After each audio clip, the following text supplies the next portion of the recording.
Here we have to evaluate this integral x square plus y square dx dy over the region bounded by y equal to x square and y square equal to x. So these are the parabolas. These are the two parabolas, and we have to integrate it over the region enclosed by these two parabolas.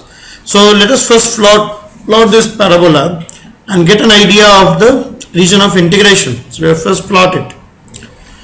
This is x-axis, this is y-axis, this is your y square equal to x, and this is x equals to y square. So here the region of integration is given by this.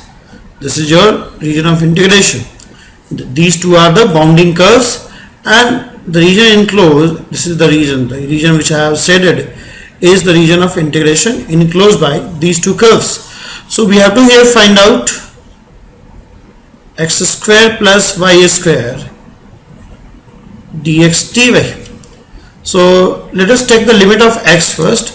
So let me draw an arrow parallel to x-axis intersecting these two curves arbitrarily. Arbitrarily means the arrow should not be passing to this point, it should not be passing to this point. The arrow should be passing through the body of the whole the region of integration. It should not be a very special kind of arrow like the arrow passing through this point. This point can be calculated as 1 1, so it should not be an arrow passing to this point, or it should not be an arrow passing to the origin. It should be passing arbitrarily. It should be parallel to x-axis intersecting the region of integration arbitrarily. So let us draw the arrow first. So this is the arrow we have drawn.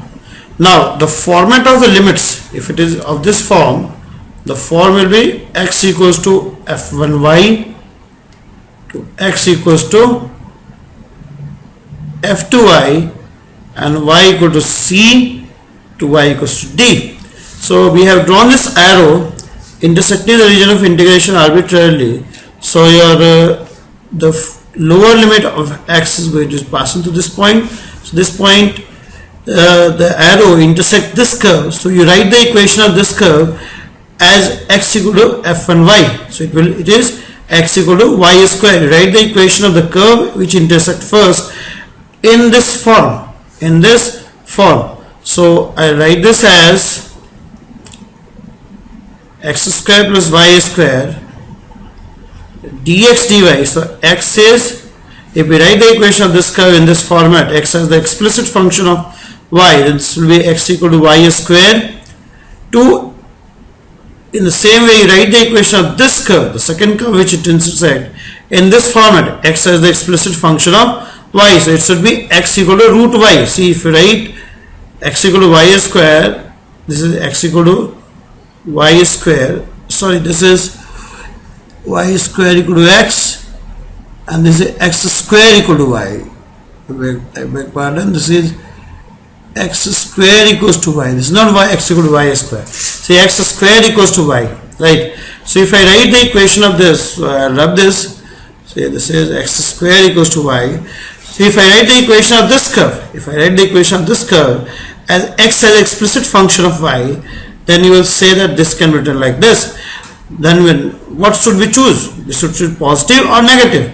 See, in fact, you get the two positive and negative because this arrow is going to intersect this curve at 2 points. See, I have done only half of the arrow, half of the curve. X square equal to y square, the complete curve goes like this. So you see this arrow intersect this curve over here also. So this can be taken as x equal to minus root y, whereas this point is x equal to plus root y, because this point is lying on the positive side of the x-axis. So I will take x equals to plus root y. Now when you decide the limit of y, you think by what distance, from where to where I should vary this arrow, from which point to which point I should traverse this arrow so that the whole domain is covered. So you can see this arrow can be traversed from y equal to 0 to y equal to 1. It can be moved from y equal to 0 to y equal to 1 so that the whole region is covered. So y will vary from y equal to 0 to y equal to 1. Now it is very simple integration. So this can be written as 0 1, and it can be integrated by x cube by 3 xy square, and the limit says y square to root y dy. So this is 0 1 I can put it as y3 by 2 3, and this is y5 by 2 minus y6 by 3 minus y4. So this is the integration. So you can integrate this also. This becomes y5 by 2 upon 15 plus y7 by 2 by 7 y7 by 2, so it is 7 by 2, and this is y7 21 minus y5 by 5, and limit is from 0 to 1. So this comes out to be, if you calculate it, it comes out to be 6 upon 35. So this is how this integral can be evaluated. You first draw the domain of integration, you first plot the curve, get the domain of integration, then you see by which integral is carried out in what order. This here the integral is carried over first x, then you put the limit of x. For that you draw the arrow, arrow intersecting first this curve. So write this, the equation of this curve in this format, then the second time it intersects to this curve x square equal to y, so write x square equal to y in this format. That will give you the limit of x. Then you see from where to where the arrow has to be moved in y direction, so that the whole domain can be covered. So it is moving from y equal to 0 to y equal to 1. So this is how the integral can be carried out. So now let's move on to next question. See this problem. Change the order of integration, double integral fxy dy dx, where y is varying from x square 4a to y equal to 3a minus x, and x is varying from 0 to 2a. We have to change the order over here. First let me compare it with the integral whose limit is written in the standard form.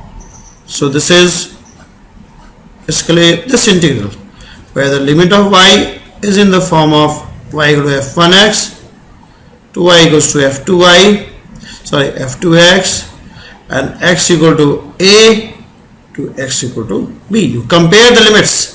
You compare the two integral. Comparing the limits, you get the bounding curves. You get the domain of integration. I can write domain of integration. You compare the limit is bounded by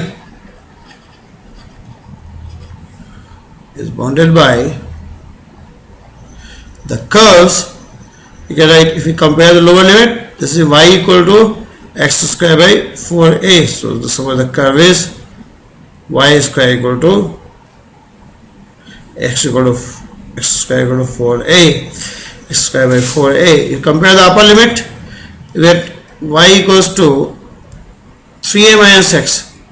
Then c3 is, you compare the lower limit of x equal to 0, and c4 is x equal to 2a.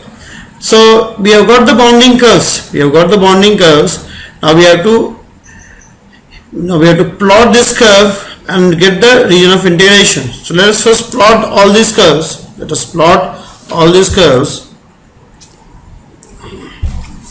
So the curves are y equal to x square 4a. This is y equal to x square 4a, not y square. See, y equal to, you compare the limit, this is y equal to x square 4a, y equal to 3a minus x. So y equal to x square 4a is a parabola. This is this parabola.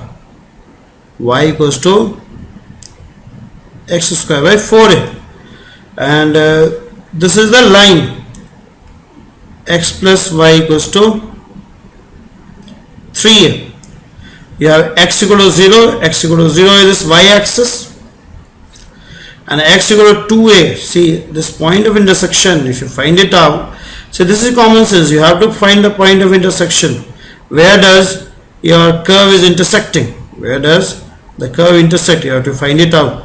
So the curve is intersecting, you can find it out, the curve intersecting at 2a, right?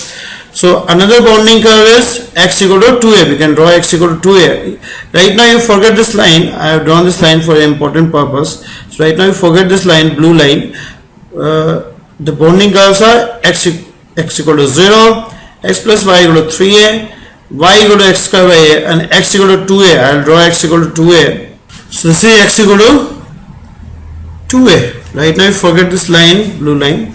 So the bounding curves are x equal to 2a, x equal to 0, that is y-axis, x plus y equal to 3a, and this parabola. So the region of integration is going to be something like this. This is going to be the region of integration. This is going to be the region of integration. Alright. Now we have to change the order. The integral is given in the order such that you are integrating first with respect to y and then you are integrating with respect to x. So we have to now integrate first with respect to x and then with respect to y. So let me rub all this. We have got the domain of integration. Now we have to change the order. We have to change the order. So let me rub all this portion. So when you change the order, the integral converts to fxy dx dy, and the form of limit will be x equal to f1y, x equal to f2y, and y equal to c to y equal to d. So for getting the limit of x, we have to draw an arrow parallel to x such that the arrow intersect the region of integration arbitrarily. So see, the arrow has got two possibilities. Like if I draw arrow over here, then it is going to intersect this line x equal to 0 and the line x plus y equal to 3a. But if I draw arrow over here below y equal to a, this is y equal to a. So if I draw an arrow below y equal to a, it is going to intersect y-axis and the parabola. Whereas if I draw it above, it is going to intersect y-axis and the straight line. So the arrow which we draw parallel to x-axis has got two possibilities. If I draw it over here, it's going to intersect this set of curve. If I draw it here, it's going to intersect the two set of lines, the set of two lines, right? So in this case, whenever you come across such a case where the arrow drawn parallel to the axis has two different, the arrow will have two possibilities, where you have more than one possibility of the arrow. In that case, you have to partition the domain. Because see, if I draw an arrow in this region, the limit of x is different. Limit of x is from x equal to 0 to x equal to under root 4ay, where the limit of x over here is x equal to 0 to x equal to 3a minus y. So in that case, you partition the domain. This is the partitioning line. This is the partitioning line, y equal to a. Now you call it region 1 and you call it region 2, and draw the arrow separately. Now you draw the arrow separately. This can be your one arrow, right, and this can be the another kind of arrow. All right, so you have these two kind of arrows, like one is this and other can be this. So these are the two set of arrows. Now this integral, if you break the domain, if you partition the domain, the integral will break into two integral. This is f dx dy and f dx dy. This is for region 1, this is for region 2. So in region 1, see, this arrow first intersect y-axis. So you write the equation of y-axis in this format. So this becomes x equal to 0. Now it intersects the second curve over here. So you write the equation of this curve in this format.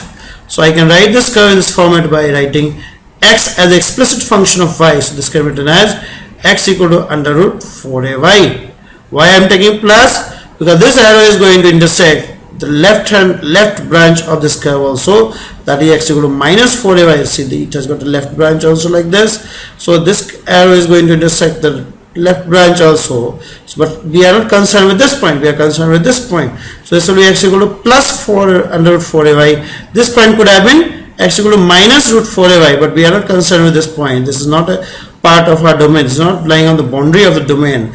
We are concerned about this point. So for this curve, I can write x equal to under root 4ay. So x is varying from x equal to 0 x equal to under root 4ay, and from where I should move this arrow, from which position to which position I should move this arrow, so the region 1 is covered. So I should move this arrow from y equal to 0 to y equal to a, y equal to 0 to y equal to a. Now come to the region 2. This arrow which I have drawn parallel to x-axis intersecting the region 2 arbitrarily, right? So it is intersecting first x equal to 0, so x, the limit, lower limit of x is 0, then it intersect x equals to 3a minus 5, so the upper limit is x equal to 3a minus 5, and y will be varying from, for region 2, for covering region 2, this arrow has to move from y equal to a to y equal to 3a. This is going to be y equal to a, right, to y equal to 3a. So this is how the order can be reversed. We can change the order in this way. We have to first get the bounding curve, plot the domain, right, and then take the limits. Then see how the limit will change when you change the order.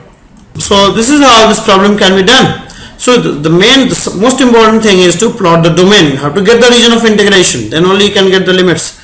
All right. So I